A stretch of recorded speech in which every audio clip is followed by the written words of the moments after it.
सकाळी सकाळी आलो महाराज. महाराजांना म्हणायचं होतं माळ घालायला खूप उशीर केला, आणि बाबा काय म्हणतात सकाळी सकाळी आलो. आता महात्म्याला वाटलं जाऊ दे, आलेच ना घालायला आता तरी, म्हणून महात्म्यांनी माळ घातली आणि सांगितलं की आता एकदा माळ घातल्यावर खाता पिता येणार नाही. ते बाबा हसले जराशे, म्हणले काय बोलता महाराज, आता का चावतं का? मग बघा महाराज, चावत नाही म्हणून माळ घालायची, आणि माळ घातल्यावर पुढच्याच वर्षी पत्रिकेत नाव छापून येतो हरिभक्त परायण. इतक्या दिवस काय केलं हे नाही, फक्त माळ घातली की लगेच दुसऱ्या वर्षी काय आलं पत्रिकेत, हरिभक्त परायण. मग महाराज एवढ्या पदव्या सोप्या आहेत का ह्या? काही ना आत्मसमर्पण केले पदव्यासाठी.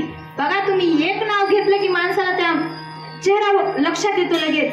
जाणता राजा म्हटलं की काय, छत्रपती शिवाजी महाराज. पुण्यश्लोक म्हटलं की अहिल्यादेवी.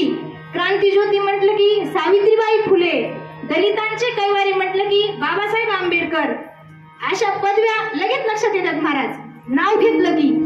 मग तसं सुभटा ही पदवी अर्जुनाला आणि हनुमंतरायाला आता काही पदव्या निघाल्यात महाराज. कीर्तनकारापुढे बी काही पदव्या, कुठं बी काही निघाल्यात. मग ह्या पदव्यासाठी काही काही आत्मसमर्पण केलंय. मग हनुमंतराया सुभट कसे, चांगले योद्धे कसे बघा. तर राम रावणाचं युद्ध चालू होतं आणि हनुमंतरायांनी आपली गदा खांद्यावर टाकली आणि मैदानात उडी मारली. मैदानात उडी मारल्याबरोबर जय जय श्रीराम, जय श्रीराम अशी गर्जना दिली महाराज. गर्जना ऐकल्याबरोबर इंद्रजित पळतच सुटला.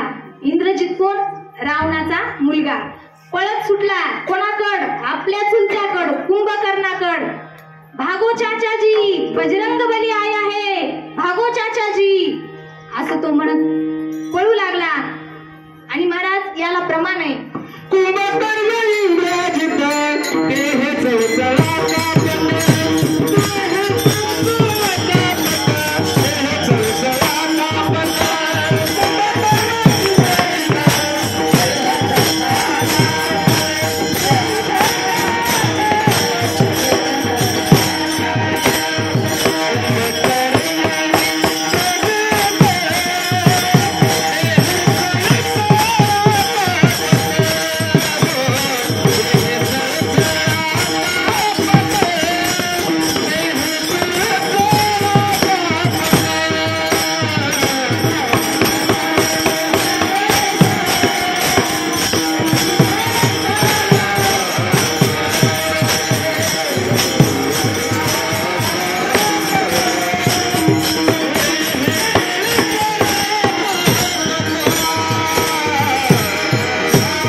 सुभट.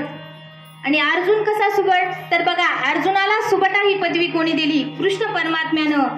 महाभारताच्या युद्धामध्ये 11 अक्षयणी सैन्य आणि एकट्या अर्जुनाने एवढ्या सैन्याचा पराभव केला म्हणून सुभट. कृष्ण परमात्मा म्हणतात योगाची या वाटा जे निघाले का सुभटा, तया दुःखाचाच सैल वाटा भागाला. ही सुभटा पदवी कृष्ण परमात्म्याने दिली म्हणून सुभट ही पदवी फक्त दोघालाच. तर मज दावाव्या सुभटा आणि हनुमंतराय दोन्ही क्षेत्रात सुभट आहेत महाराज. या युद्धात तर आहेच पण परमार्थिक दृष्ट्याही सुभट आहेत. कसे पहा, 7 चिरंजीव आहेत. त्या 7 चिरंजीवाच्या यादीमध्ये हनुमंतरायाचं नाव आहे. आणि महाराज काम क्रोधादी जे विकार आहेत ह्या विकारांनी कोणाला सोडलं नाही. भगवान शंकराला सोडलं नाही, ब्रह्मदेवाला सोडलं नाही, कोणालाच सोडलं नाही. परंतु कामावर विजय फक्त हनुमंतरायांनी घेतलेला आहे. बघा तुम्ही, खेळिया माझी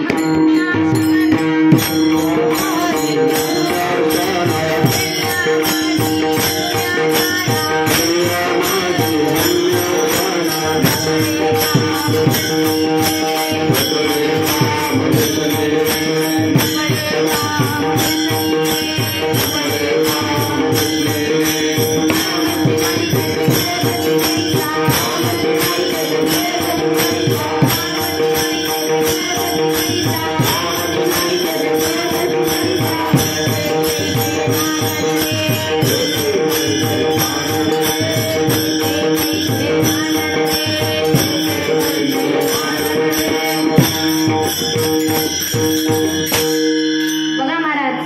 या काम क्रोधादी विकारावर विजय प्राप्त केलाय हनुमंतरायांनी.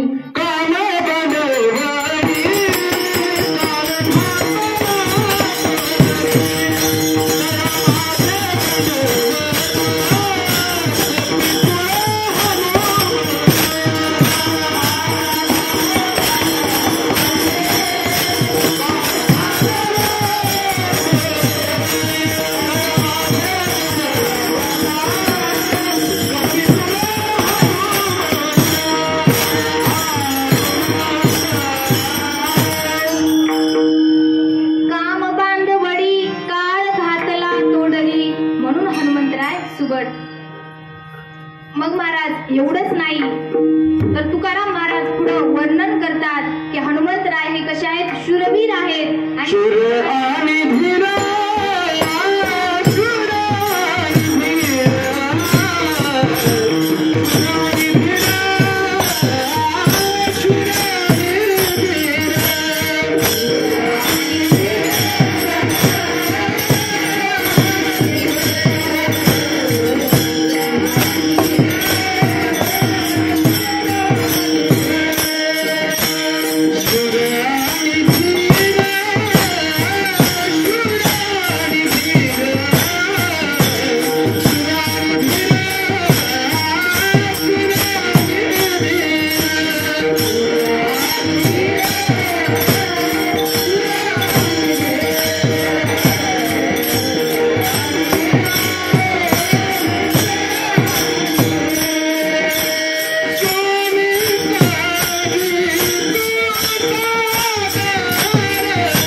बघा. एक रामायणामध्ये घडलेला प्रसंग सांगते.